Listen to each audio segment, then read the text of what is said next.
নমস্কার। সত্যমঙ্গল ইউটিউব চ্যানেলের সকল দর্শক এবং শ্রোতা বন্ধুদের জানাই আন্তরিক শ্রদ্ধা ও ভালোবাসা। আজ আমরা এই ভিডিওর মাধ্যমে পরম পূজ্যপাদ শ্রীমৎ স্বামী বিরজানন্দজি মহারাজের কথা থেকে আলোচনা করব। অপূর্ব একটি আলোচনা করেছেন মহারাজ। মহারাজ বলছেন, ধর্মলাভ মানে আত্মানুভূতি। যার তা হয়েছে সেই যথার্থ ধার্মিক। সত্যি কথা বলতে গেলে আমরা সকলেই নাস্তিক। আমরা যদি ভগবানকে অন্তরে ও বাইরে দর্শন করতে পারি, সর্বব্যাপী বলে ধারণা করি, তাহলে তার সাক্ষাতে কি কুকাজ করতে পারি? আমরা যদি বিশ্বাস করি যে আমরা যা অন্তরে চিন্তা করছি তিনি সব জানতে পারছেন, কারণ তিনি সর্বজ্ঞ, তাহলে কি আমরা লজ্জায় অসৎ চিন্তা হতে বিমুখ হতুম না? আমরা যদি জানি যে আমাদের পাপ কাজের ফলে তিনি শাস্তি স্বরূপ আমাদের নরক যন্ত্রণা বিধান করতে সমর্থ, কেননা তিনি সর্বশক্তিমান, তাহলে কি আমরা তাঁর ভয়ে পাপ হতে বিরত হতুম না? আমরা লোকলজ্জা, অপবাদ বা শাস্তির ভয়ে ব্যাহত সৎ হতে চেষ্টা করি, আসলে নয়। বাইরে ধার্মিক সেজে যাতে ধরা না পড়ি এমন লুকোচুরি করে গুপ্তভাবে অসৎ কাজ করতে ছাড়ি না। এরকম স্বভাবের লোকেদের চেয়ে বরং যারা নিজেদের নাস্তিক বলে পরিচয় দেয় তারা সহস্র গুণে শ্রেষ্ঠ। স্বামীজি বলেছেন, যখনই পারো, যেমন পারো অপরকে সাহায্য করবে, কিন্তু কি উদ্দেশ্যে করেছো সেদিকে নজর রাখবে না। যদি তুমি নিজের কোনো সুবিধা বা স্বার্থ সিদ্ধির জন্য করো, তা জানবে যে তাতে যাদের সাহায্য করছো তাদের বিশেষ কিছু লাভ বা উপকার হবে না, তোমারও নয়।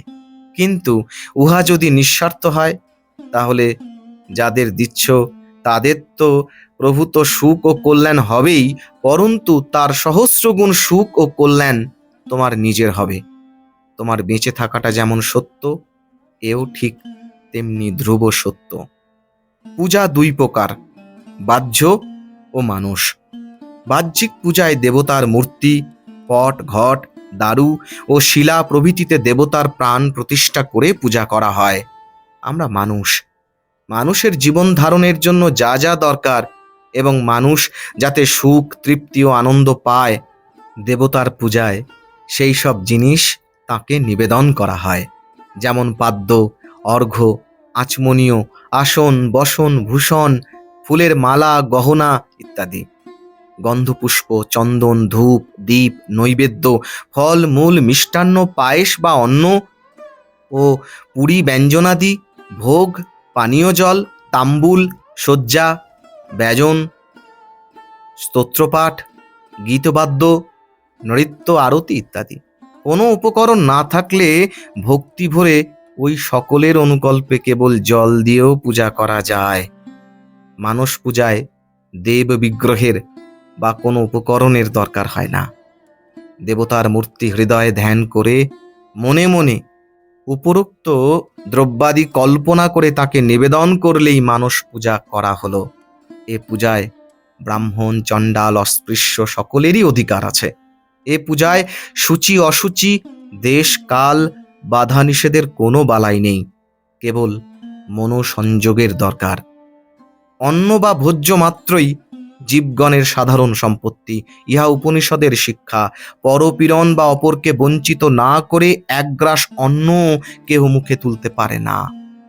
দেবতাকে অন্ন নিবেদন না করে ও ক্ষুধার্ত অতিথি ও পশু পক্ষীদের ভাগ না রেখে যারা অন্ন ভোজ্য নিজেদের জন্য রেঁধে খায়, তাদের আমাদের শাস্ত্র পাপী ও সে অন্নকে পাপ অন্ন বলেছে।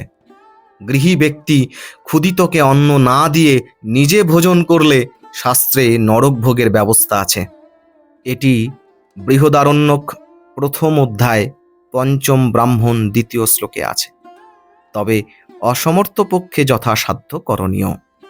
নিজের ও আত্মীয় স্বজনের সুখ ও স্বার্থ সিদ্ধির জন্য যা কিছু করা যায় তা সাংসারিক ব্যাপার মাত্র, ধর্ম নয়। নিজের স্ত্রী, পুত্র, স্বজনকে ভালোবাসার নাম মায়া, সংসার।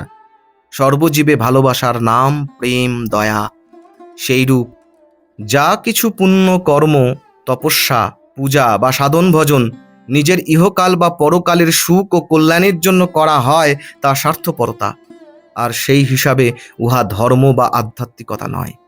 কিন্তু যখনই ওইসব কর্ম ফলভোগের ইচ্ছারহিত হয়ে সর্বজীবের সুখ ও কল্যাণ সাধনে অনুষ্ঠিত হয়, তারা সকলেই সমভাবে উহার অংশীদার হোক এই মনোভাব নিয়ে করা হয়, তখনই উহা সহস্র গুণ ফলপ্রসূ হয় নিজের ও অপরের পক্ষে। করুণাবতার বুদ্ধদেব বলেছিলেন, যতদিন পর্যন্ত জগতের সমস্ত জীব মুক্তি লাভ না করে ততদিন আমি আমার মুক্তি চাই না। কত উচ্চ দরের আদর্শ!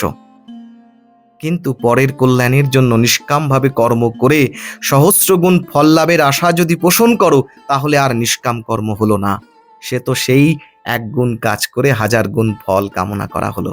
যেমন লোকে 10 টাকার নোটকে 100 টাকার নোটে অথবা 1 ভরি সোনাকে 100 ভরিতে পরিণত করার প্রলোভনে ধূর্ত জুয়াচোরদের খপ্পরে পড়ে নিজেদের প্রদত্ত মূলধন ও স্বর্ণ মুদ্রা ও গহনাদি খোয়ায়।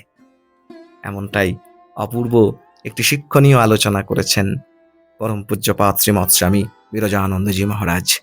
আজকের আলোচনা এইটুকুই। আশা করছি আজকের এই আলোচনা আপনাদের খুব ভালো লেগেছে।